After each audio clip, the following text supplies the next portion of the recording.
shouldn't the whole point of a readaptation be to either improve upon the adaptations that have been done before, or to flesh out aspects of the original story that other adaptations did not? I mean, that's what I thought.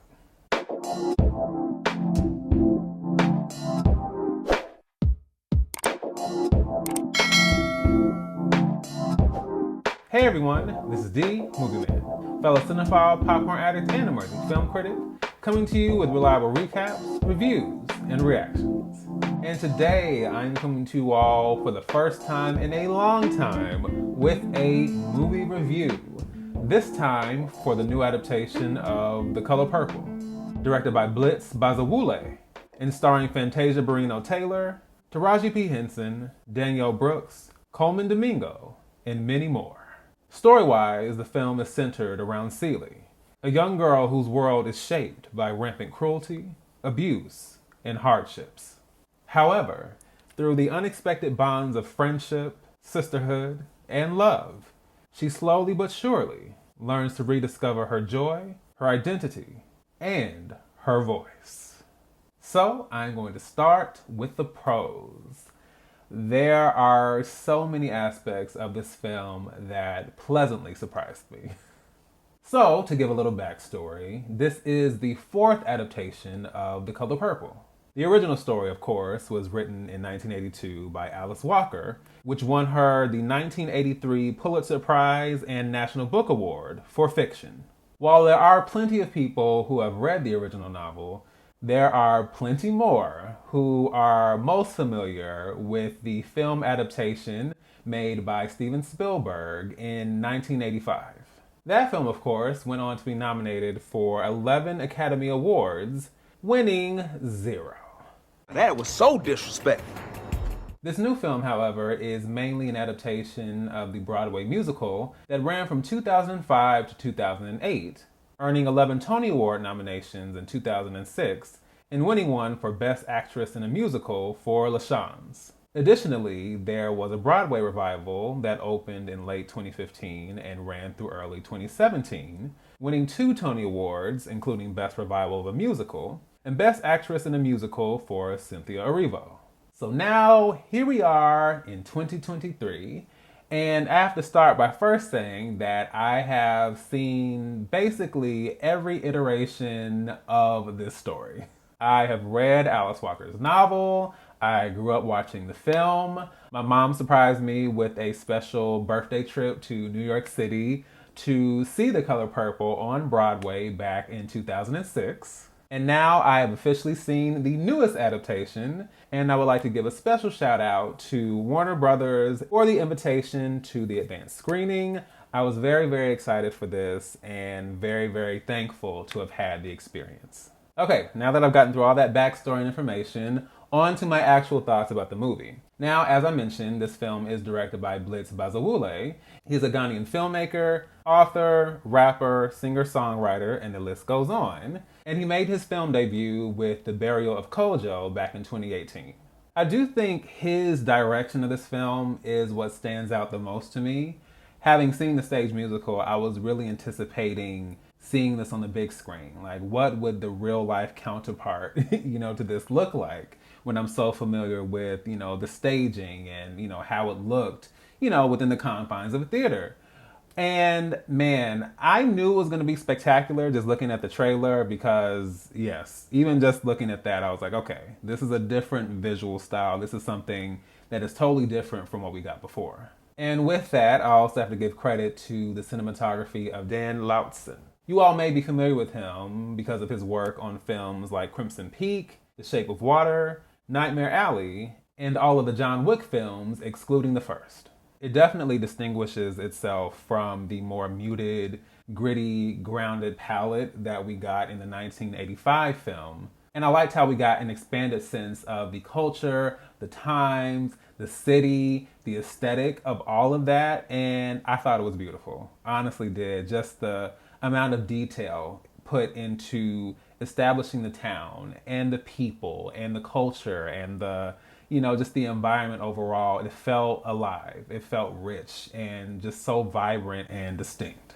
From the costumes to the set design and staging and so on, I thought it was impeccably done.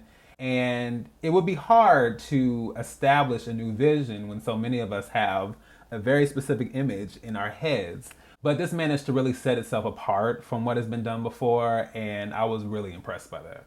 Although I'll have more thoughts on this later, I have to say that this is a really impressive cast. It is definitely a stacked cast because there are plenty of people, plenty of familiar faces, even ones I wasn't aware of going into this. I think that in their own individual way, everyone is bringing something to this, helping bring this vision to life and just helping the story come to life as well. It just feels all the more real and all the more distinct because of the talent that we have on display here. Of course, it goes without saying that I am so proud and happy for my girl, Fantasia.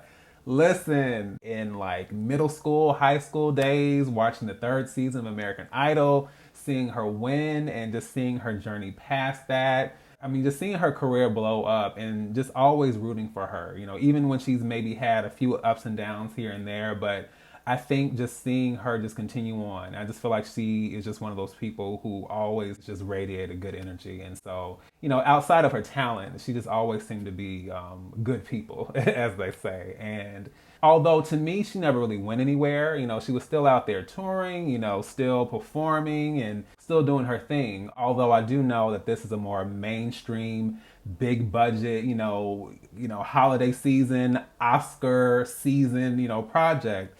And it's definitely pushing her back into the mainstream that she probably hasn't been in a little bit. But yeah, I was just so excited to see her as a part of this cast, especially because she took over for the role of Celie after LaShawne's moved on. And then we also had Danielle Brooks, who was in the revival in the role of Sophia. And then we also incorporated all these new actresses and, you know, singers and talented women, including Taraji P. Henson, Felicia Pearl in Passy, and Halle Bailey. So I love the idea of pulling directly from the history of the musical and then incorporating that with something new and just, you know, creating this new vision. I just thought that was so impressive, and I loved that it paid tribute to all aspects of this story, especially when it comes to the musical. I also have to say Danielle Brooks was definitely a standout. She was nominated for Best Supporting Actress for the revival when it was out, and seeing, you know, her bring that same energy and that same, you know, vibrancy and, you know, strength and, you know, just so much of that character, but just seeing it on the big screen, I really, really enjoyed it. I especially loved seeing Hell No on screen. Easily one of my favorite numbers from the stage musical. Just seeing that, seeing her just knock that out the park, I really, really enjoyed it. Along with that, I really enjoyed seeing the staging and the cinematography for a lot of these numbers. Now, I do think some work better than others, but I think so many of them just like, gosh, there's so much energy and pizzazz and flash and, you know, just so much spectacle to what we're seeing on the screen. And although you can see the stage inspiration behind it, it also feels new. It feels fluid, it feels refreshing.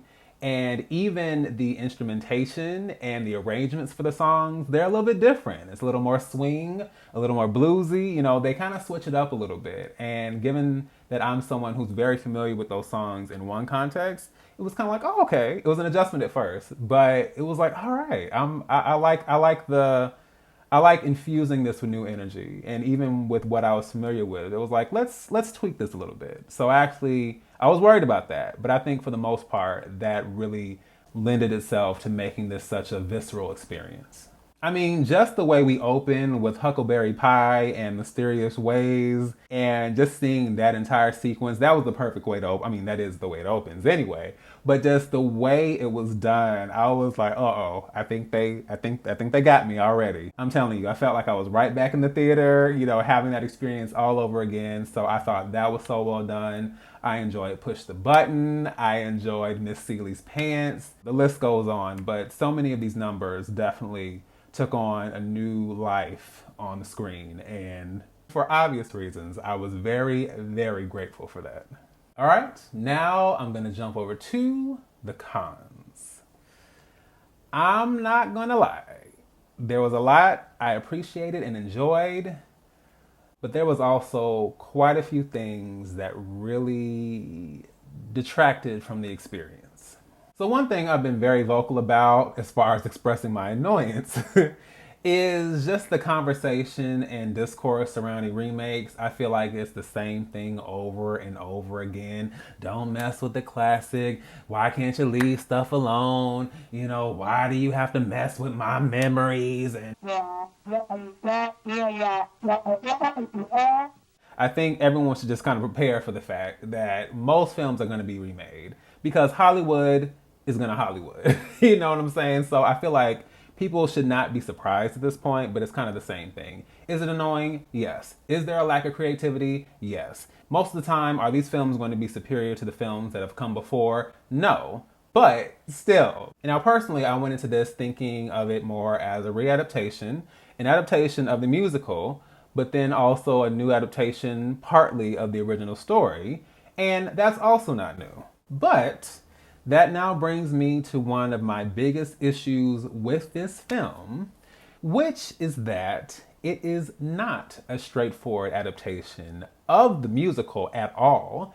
It is bringing together elements of the stage musical and elements of the 1985 film together.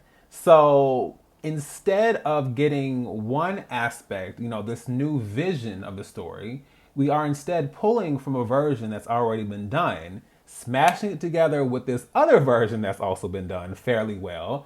And I think in the end, having those two elements or, those two different adaptations brought together like this, I actually think it does a huge disservice to this film overall. Although it definitely has its merits, it doesn't reach the heights of either of those two experiences. So it made for a very awkward experience. This adaptation also does something that I don't really care for, which was done similarly in the 2017 Beauty and the Beast film. Instead of incorporating music from the stage musical, which is already there, and mind you, you don't have to use all of it, but as opposed to pulling from some of those great songs that are already there, we instead incorporate new music into the mix. And for me, that is a bit of a catch-22. On the one hand, I think it's a good idea because it's something that we haven't heard before in any of the past adaptations. And so getting to experience something new, it's like, oh, hey, like I don't have any prior expectations of this. So I get to go in and really experience something new, which I think is a good thing. But then on the flip side, the greatness of some of those songs from the original musical don't get highlighted. And since the story is also being told specifically through some of those songs, it kind of diminishes some of the storytelling, which personally I found happened here. I also didn't like the fact that by incorporating music from the 1985 film, it took away the emotional context to certain scenes that were there before. One example is how the song Miss Celie's Blues is used. Now, that is something that did not factor into the original story or novel, but it was purposely used by Spielberg in this new iteration to show very specific character development for Shug and Celie. You know, how Shug sees Celie, how Celie is then able to see herself in the midst of all these people who overlook her and dismiss her and ignore her. And it's a very powerful moment. Here, it is just kind of inserted at a moment that doesn't make sense. It's just like, so did you guys just do this so we could hear the song? It's kind of like a, I don't know, like a Easter egg or kind of like a, hey, remember this? I was just kind of like, okay, that's nice, but couldn't we be doing something else with this time? I also think that because this film is pulling so much from the 1985 film and not the stage musical, which is actually more accurate to the original novel than the 1985 film was, this unfortunately feels like a retread of moments and scenes that we've already seen before and that have been done in a very masterful way. I figured if there was anything that was going to stand out in this film, it was going to be the highlighting and the showcasing of Celie and Shug's relationship, which of course we didn't really get in the 1985 film. Now, I'm not talking about explicit scenes because I've read the book. I remember very specific references to soap suds, and yes, I think if we went all the way there, clearly, this would not be something that children could watch. But you can still establish it without, being graphic, So I think that's fine. But the way it was handled, I was just like, where? I'm searching high and low and nothing. We already know why the full depiction couldn't happen in 1985, which is understandable. But what's ironic is that even with the limited, depiction in that film, I still feel like a lot of what we get there's a greater intimacy and a greater depth given to that relationship than there is here. I also think that the film felt somewhat rushed. Now, both the 1985 film and the stage musical clock right in at 2 hours and 35 minutes. This film is 2 hours and 20 minutes. Now, you would think 15 minutes wouldn't account for a lot, but I think that matters in addition to the way that many of the story elements and character development was handled. So, in addition to the 15 and the way the story was constructed here, it just felt like something that was like speeding by. In the 1985 film, we got a greater sense of the time and the years passing and how the characters' circumstances changed, how they changed physically, mentally, emotionally as people, and, their outlooks on life. So much. I don't think we get that same transformation over the years, which was unfortunate. I am also going to circle back around to what I said about the casting. I think that we have plenty of talented people here. But I think some of the casting was off, personally. Because I am sorry, but the person they cast for older Nettie, this is not a knock on the person themselves because I have no issue with them. Like, they're cool. But I just think that older Nettie, that's a very specific moment. And of course, we're not doing the same thing we did where we have one character playing Nettie all the way through. We have someone representing her at an older age, which is fine. But I already knew who was being cast for it, and I was already thrown off then, and then seeing it on screen, it was just kind of like, yeah, I'm still confused. So I think, unfortunately, a lot of people are going to look at that scene, and although it's supposed to be a very emotional scene, I think people are going to be like, hold up, what's going on? So some of this felt like stunt casting and just having names to have names, and I don't like that. We can have some talented people, that's cool, but lean into what serves the role, and serves the performance and serves the emotion of the scene, not, who can we get in this moment. I'm not gonna lie, I wasn't feeling that at all. I think another issue is just the screenplay and how it just doesn't really do justice to the complexity, especially emotionally, that is present with these characters. There is this innate power to the characters of Celie, Shug, Sophia, and Squeak/Mary Agnes, and their individual journeys and their outlooks on life, especially in the novel and the previous versions we've seen up until now. And I just think this, in comparison, it feels kind of thin, kind of empty, and just lacking in dimension. The storytelling and the development is just not there. And there's too much present in that original story that you can pull from for this to feel so bleh. And although I love what's being done with the staging, the choreography, with the music, the singing, the set pieces, and all of that, and how all that works together, I think that the newness of all of that we're seeing, all these new visuals and all these, new moments that have been reinterpreted, I think because none of that is present in the substance of the story, we get something that in the end feels very watered down and very diluted. And I think ultimately that really detracts from everything that the film and the original story is trying to say and bring across. So I'm going to give The Color Purple a C+. Oh, I do not take any pleasure in saying this. I had much higher expectations. I just wish this film had leaned into more of what made that story so great. I'm not even talking about the 1985 film, because we already know that's the blueprint in a lot of ways for a lot of us. But knowing the layers to the story, the layers to the characters, I just wish we could have gotten more of that. Like, tell more of the story, give us some different, ways of seeing that story, or finding a way to kind of approach it from a different angle.